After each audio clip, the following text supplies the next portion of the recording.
संस्कृत राष्ट्रभाषा बननी थी। डॉक्टर अंबेडकर ने संस्कृत को राष्ट्रभाषा बनाने के लिए प्रस्ताव भी पास किया। उनका प्रस्ताव फेल किसने कराया? नेहरू जी ने। भारत का जो झंडा डिजाइन हुआ था, नेशनल फ्लैग, वो भगवा कलर का था, उसमें ओम लिखा हुआ था, भगवा झंडा ओम निशान। किसने विरोध किया? नेहरू जी ने। दूसरा झंडा डिजाइन हुआ, भगवा रंग का झंडा, उसमें वंदे मातरम। किसने विरोध किया? नेहरू जी ने। भारत का जब नेशनल एंथम डिसाइड हो रहा था, राष्ट्रगान, तो सब एक मत से कह रहे थे, क्योंकि पूरा पूरा फ्रीडम स्ट्रगल वंदे मातरम से हुआ है, तो हमारा जो राष्ट्रगान होना चाहिए वो भी वंदे मातरम होना चाहिए। किसने विरोध किया? नेहरू जी ने। और क्या किया? जनगण मन को राष्ट्रगान बनवा दिया। जब देश के नाम की बात आई तो हुआ भाई भारत है तो भारतीय होना चाहिए, लेकिन India that is Bharat, Bharat का नाम इंडिया भी रखवा दिया। किसने? नेहरू जी ने। क्योंकि उस समय नेहरू जी की चलती थी, कांग्रेस की चलती थी, ज्यादातर मेंबर संविधान सभा में कांग्रेस के थे, तो नेहरू जी का एक तरीके से पूरा उनके ऊपर कंट्रोल भी रहता था। आर्टिकल 35 है, किसने जुड़वाया संविधान में? नेहरू जी ने। नतीजा क्या हुआ? कश्मीर के जो हिंदू थे वो थर्ड क्लास सिटीजन हो गए। आर्टिकल 370 संविधान में किसने जुड़वाया? नेहरू जी ने। नतीजा क्या हुआ?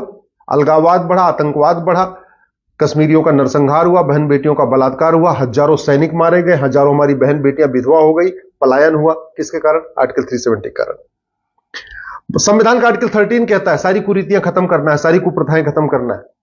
कभी नेहरू जी ने उस पर संसद में चर्चा ही नहीं किया, इसलिए जितनी विदेशी कुरीतियां मुगलों के समय से चल रही थी वो यथावत चलती रही। आर्टिकल 25 में एक प्रोपोगेट वर्ड किसने जुड़वाया था? नेहरू जी ने। नतीजा क्या हुआ? पूरे देश में धर्मांतरण हुआ और आज की डेट में 9 राज्यों में, 200 जिलों में, 900 तहसीलों की डेमोग्राफी बदल चुकी है। आर्टिकल 30 माइनॉरिटी का कॉन्सेप्ट किसके कहने पाया? नेहरू जी के कारण। अल्पसंख्यक बहुसंख्यक का जो खेल चल रहा है, जो तुष्टिकरण चरम पे है, वो संविधान में एक आर्टिकल 29-13 जो माइनॉरिटी शब्द आया उसके कारण है। और इसके मूल प्रणेता, इसके डिजाइनर कौन है? नेहरू जी।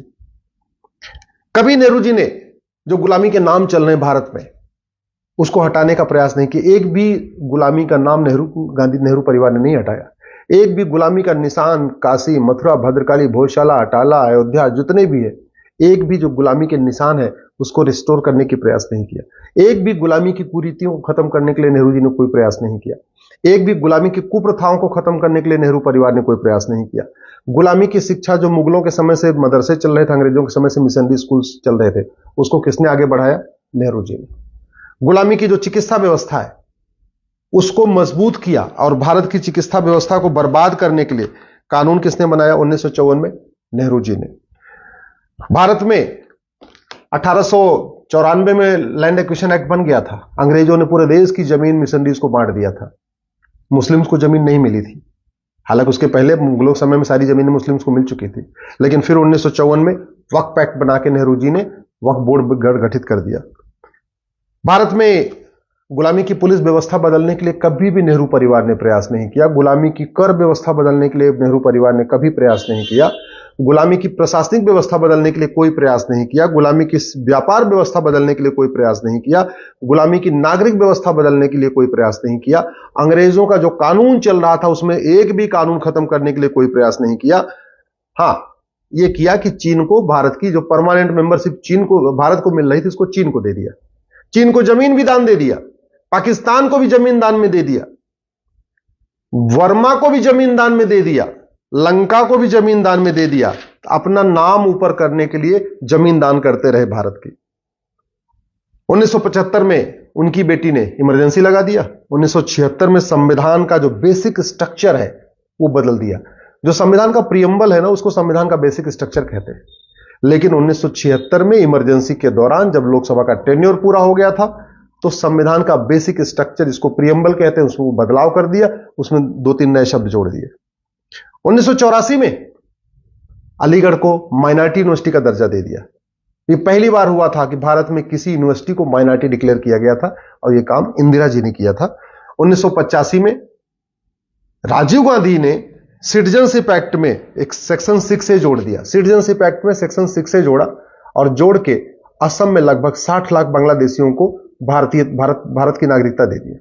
याद रखिएगा, 1985 में, जब 1984 में जो चुनाव हुआ, उस समय राजीव गांधी जी को 404 सीट मिली थी, और अगले ही साल 1985 में सिटीजनशिप एक्ट में सेक्शन 6 से जोड़ दिया और असम में लगभग 60 लाख बांग्लादेशियों को नागरिकता प्रदान कर दिया। साबानो का फैसला आया, उसके अगले ही साल 1986 में अपने 404 सीट का उपयोग किया और सुप्रीम कोर्ट का फैसला पलट दिया। 1991 में कांग्रेस ने एक प्लेस ऑफ वर्शिप एक्ट बना दिया और हिंदू, जैन, बौद्ध, सिख के लिए कोर्ट जाने का रास्ता बंद कर दिया कि अब हम कोर्ट जाके अपने हमारे जो मठ मंदिर तोड़े गए थे, जो मुगलों के द्वारा तोड़े गए थे, उनको रिस्टोर न कर सके, उसके लिए 1991 में प्लेस ऑफ वर्शिप एक्ट बना दिया। हिंदुओं को आपस में बांटने के लिए, हिंदुओं को, हिंदू, जैन, बौद्ध, सिख को आपस में बांटने के लिए और मुस्लिम और क्रिश्चियंस को विशेष फायदा पहुंचाने के लिए 1992 में माइनॉरिटी कमीशन एक्ट बना दिया।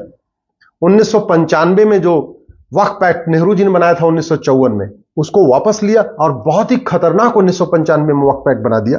उसके बाद फिर 2004 में national commission minority education institution act बनाया और उसके बाद अलीगढ़, पहली बात 1984 में अलीगढ़ यूनिवर्सिटी को माइनॉरिटी का दर्जा दिया। फिर 2004 में बाकायदा कानून बनाया और पूरे देश की यूनिवर्सिटीज को माइनॉरिटी यूनिवर्सिटी घोषित करना शुरू किया और जामिया भी उसी कानून के अंतर्गत हुई है। 2010 में कानून बनाया FCRA। उसका मूल उद्देश्य था कि जो भारत विरोधी शक्तियां हैं, माओवादी, नक्सली, अलगाववादी, कट्टरपंथी, जिहादी नेता, अभिनेता, लेखक, बुद्धिजीवी, पत्रकार, कलमकार, जो भी देश के खिलाफ करते हैं, उनके एनजीओज को बढ़िया फंडिंग होती रहे विदेशों से, उसके लिए 2010 में FCRA बना दिया।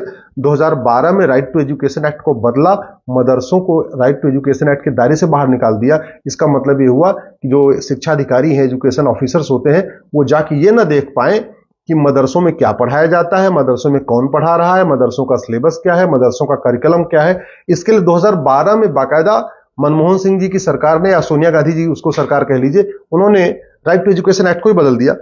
2013 में वक्फ एक्ट को असीमित शक्ति दे दिया।